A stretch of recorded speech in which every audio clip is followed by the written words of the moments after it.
Good morning. Good morning, Belinda. Happy February and happy Super Bowl Sunday for those of you who are so inclined. I know there's one fellow in the back who's planning on it. And what I do know to be true is the fog has lifted. Did you notice? It's not quite as foggy out there anymore. So I have to say, this week has been an interesting one. And I have to notice that our friends in the Midwest and the Northeast have gone through something that I can't imagine. I just can't imagine. 35 degrees below zero and 55 below zero chill factor. I'm so glad I'm in Texas. But the truth of the matter is, when we're looking at something that is completely different in our lives, we get to see beyond that to what is truly important. Friends, family, loved ones, and my prayer is that all of your beloveds are safe and well and doing well, fine after this crazy weather. My dad was a first-generation American, and his dad was born in Saskatoon, Saskatchewan, and I probably pronounced that wrong, where extremely cold weather is more common than it is in the Midwest. And then, when we look at what we're doing back here in Texas, we're mowing our lawns and we're pulling weeds, right? Yeah. I've got a friend that shared something with me recently, and I love it. She said she lives in Texas because you don't have to shovel the sunshine. So, today, friends, we're going to talk about the power of strength and how it ties to the power of faith. Now, we know that faith was last week's topic. Some of you were here, and I'm grateful for that. And we know that the power of the spoken word plays a large role in our physical, our mental, and our spiritual strength. The title of our talk today is "The Joy of the Lord is My Strength." And what I know is that this was inspired by Scripture and also by one of my favorite quotes. The theologian, Pierre de Chardin, has this beautiful thing that he said, and it used to be on the wall when this church was located on Dessau Road. Joy is the most infallible sign of the presence of God. When we think about that, how do we feel when we're experiencing joy? Our lives are just a little bit different than they would be without it. You see, as a child, one of the ways that I experienced joy was through magic. Where you've got a magician and they're performing different acts. I loved it, and I really found great joy in watching this sleight of hand process. And imagine living in a world where the simple use of the word abracadabra could transform. Abracadabra. Isn't it a joyful word? I love it. And does anyone wonder about its origin? Besides some of the folks in the back row, who else knows that abracadabra is originally Aramaic? The language Jesus spoke. Abracadabra, literally translated, means that I choose, or rather I will create as I have spoken. I will create as I have spoken.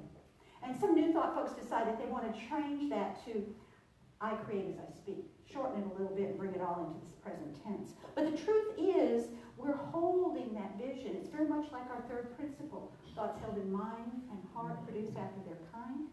I choose to create as I have spoken. We also know that our master teacher's name at birth, the name his mama gave him, was not Jesus. I bring this up because of the Aramaic piece. It was Yeshua. And that beautiful name is one that we know has that sense of the in it. God. Yeshua. The beautiful meditation that Terry led earlier had that opening up consciousness to it. That presence of the And what we also know is that whenever we have these moments of abracadabra in our lives, we may or may not notice that they're happening. I've had several. Anybody else? Yeah. one that happened recently. A few months ago, we had new neighbors move into the neighborhood, across the street, 2 doors down. And right after they moved in, they had a dog that was somewhat aggressive. He attacked the neighbor's Labrador retriever, sent him to the puppy hospital, the whole 9 yards. And so what I found myself doing when I heard about that was that I went into what I call protective mom mode for my 2 cats. They were on lockdown. There was no way we were going to have a situation like one I'd had a number of years ago when we lost a family pet to an unhappy dog. So I knew that if I kept them protected, I kept them safe, I kept them contained, they'd be fine until one day when that didn't happen. I've got one that doesn't ever go outside, but the one that does, the one whose name is Hunter, but who gets called the Prince of Wales, and that's W-A-I-L-S, friends. He is absolutely an adventurous soul. And what he did was he decided to slip the bonds of mom and do a full tilt boogie mad dash after a squirrel. A squirrel. And you know where that squirrel was headed? Right for that house. So I summoned up this incredible strength within me. I called upon it, and I pulled up from the very bottom of my soul his name and projected it out into the neighborhood. Because I knew that I saw him safe and sound, and that was important to me, that he would be okay.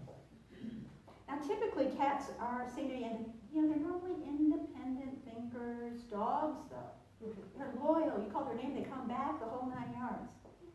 And my expectation in that moment was that Hunter would hear me at his core. He stopped dead in his tracks. He turned around and he trotted home. Thank you, God. Abracadabra. I will create as I have spoken. We do this in our lives, and sometimes we just don't realize how often we call upon our inner strength. So let's unpack a bit of the information from the first chapter of the Gospel of Mark. Let's set the stage by saying that we're looking at John the Baptist right here. We can recall that he and our master teacher were related. Elizabeth and Mary, their moms, were kin. And we've got that in, that reference in the Bible when they were both pregnant together, which means that these 2 men grew up at the same time. Okay, so we've got that established. And John had begun preaching about Jesus, and thus fulfilling the prophecy of Isaiah, the prophecy that states, I will send my messenger ahead of you who will prepare your way. John then baptized the people of Jerusalem in the River Jordan. Okay, so we've got that piece established. Now, John wasn't exactly what we call a conformist, was he? What did he wear? Camel hair clothing. And what did he eat? Locusts and honey. Well, friends, that's a little different, right? But this was where he was called to be. And during this time that he was doing his own baptizing, he kept telling people that about the one to come. One more powerful than I, the straps of whose sandals I am not worthy to stoop down and untie. This section concludes with John's statement, I baptize you with water, but he will baptize you with the Holy Spirit. And the next portion of the gospel is important because it conveys a long line of spiritual power. Moses and Abraham, to Elijah and Elisha, to John and Ishwa or Jesus. It literally transferred down through those folks. And this power, this inherent strength is fully awakened when John baptizes our master teacher. Mark shares that Jesus was coming out of the water and he saw heaven being torn open and the Spirit descending on him like a dove. A voice came from heaven and said, you are my son. I love you, and in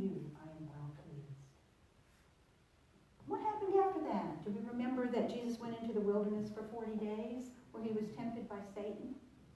Unpacking that metaphysically, 40 is of course as long as it takes.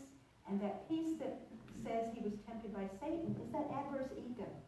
Now I know no one in this room ever has that experience. but what I'd like to share is that this was his humanity.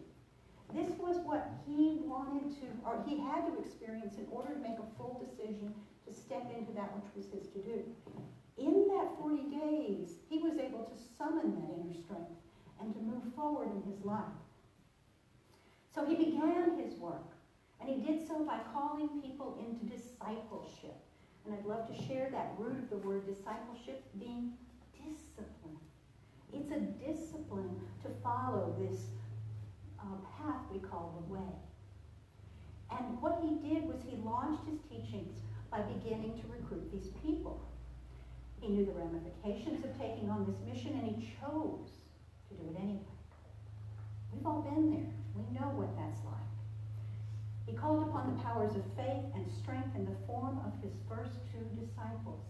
Who did he come upon? Who were the two guys that were fishing? Simon Peter and Andrew. Yeah, first two. It's the first two that we observe in unity in January and February whenever we're looking at the 12 powers. In addition to this, when he saw Simon, he said, "Come and follow me, and I will send you out to fish for people." They left their nets, and they followed. And we know that Simon, of course, was later called Peter, and he represents the power of faith we spoke about last week. And, of course, Andrew is strength. There's no accident that these two qualities were the first to be called, nor that they were brothers. Because the combination of faith and strength is what we need to be able to make some of life's most difficult decisions. To be rooted and grounded in our faith gives us that foundation from which we can find the strength that we need. The word strength, of course, is synonymous with power, sturdiness, toughness, dominance, force, supremacy, validity, etc. And my two favorites are talent and resilience. To think of those being synonymous with strength is something that I can appreciate very much. Our co-founder, Charles Fillmore, defines strength as the energy of God, freedom from weakness, stability of character, power to withstand temptation. And he also said that all strength originates in spirit, the thought and the word spiritually expressed being made in manifestation. Strength is physical, mental, and spiritual. In the physical realm, strength is what we call vitality or endurance. In the mental realm, it's that quality of mind that allows us to lead, to accomplish, to follow through, and to establish purpose in life. And the highest expression, of course, is in the spiritual realm. It is also that faith has to be established in that strength. The true brothers, of course, must grow together, both under the loving direction of our own Christ nature, the perfect human ideal within us. Faith must continually be strengthened, and strength must be inspired to right action by spiritual faith. We can see that symbiotic relationship, that flow that continues to go back and forth. The person who depends on physical strength alone is constantly being challenged by others in the human thought realm, and eventually overcome by someone stronger. Mental strength alone, pitted against the strong mind of another, may result in a test of wills with the same results. Only spiritual strength remains centered and successful regardless of the challenge. And here's the key. We develop strength simply with a relaxed, trusting attitude. It's awakened in the intellectual nature and developed through power to be a spiritual realization of oneness with the source of all strength. In the Metaphysical Bible Dictionary, Fillmore shares that when strength finds faith, a bond of unity is established that carries one along.